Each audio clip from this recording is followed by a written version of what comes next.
हाय, मी doctor Sharayu आणि जे आंदोलन झालं जंतर मंतर दिल्लीमध्ये त्याची मी एक सहभागी होते.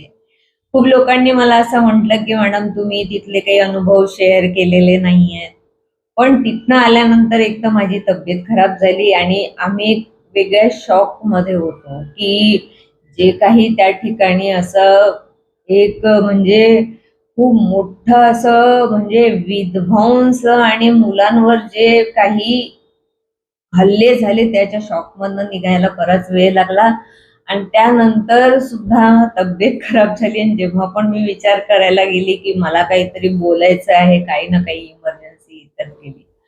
पण हे जे आंदोलन होतं, हे सुशिक्षितांचं आंदोलन होतं. हे अगदी ह्यामध्ये दुमतच नाही.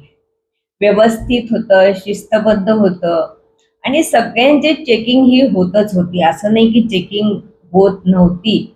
आणि जे काही थोडेफार तिथे येत होते, हे इन्फिल्ट्रेटेड लोकं होते. हे तिथे समजून पण यायचे, की हे इन्फिल्ट्रेटेड लोकं तिथे आलेले आहेत म्हणून.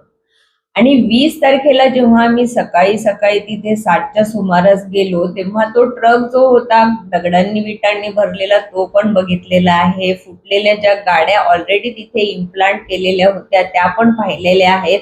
आणि म्हणजे कसं आहे ना, आम्ही तेव्हा त्याला शूट केलं नाही, कारण एक भीती होती मनामध्ये आणि तिथे जे फिरणारे आर्म्ड जी पोलीस होती त्यांच्याकडे बघितल्यानंतर हिंमतच झाली नाही. आम्ही मोठ्या ह्याच्याने गेलो तिथे. गर्दी चिक्कार होती 20 तारखेला. तसं तर आम्ही तिथे 5 दिवस होतो.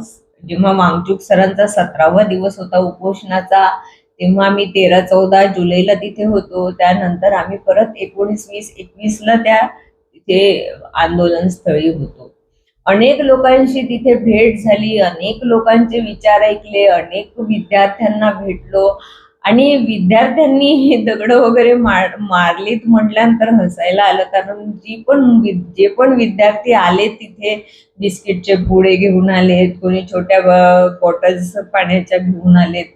काही लोकांनी 1-2 शर्ट पॅन्ट्स पण कॅरी केले. त्यांच्या बॅगमध्ये पुस्तकं होती, चणे होते, फुटाणे भाजलेले असे असं काहीतरी जे घेऊन आलेले ते विद्यार्थी होते आणि काही लोकांजवळ तर मला वाटतं पैसे पण नव्हते. कारण आमच्या डॉक्टरांचं व्हॅलेट मारल्या गेलं आणि आम्ही विचार करायला लागलो आता की करायचं काय? त्यात सगळे कार्ड्स होते. पण लगेचच 7-8 तासात त्यांना ते व्हॅलेट कुणीतरी आम्हाला जिथे आम्ही होतो हॉटेलमध्ये तिथे आणून दिलं. पैसे काढलेले होते. पण पैसे जास्त नव्हते. तिथे 4-5 हजार रुपये होते. तर ह्या सगळ्या गोष्टी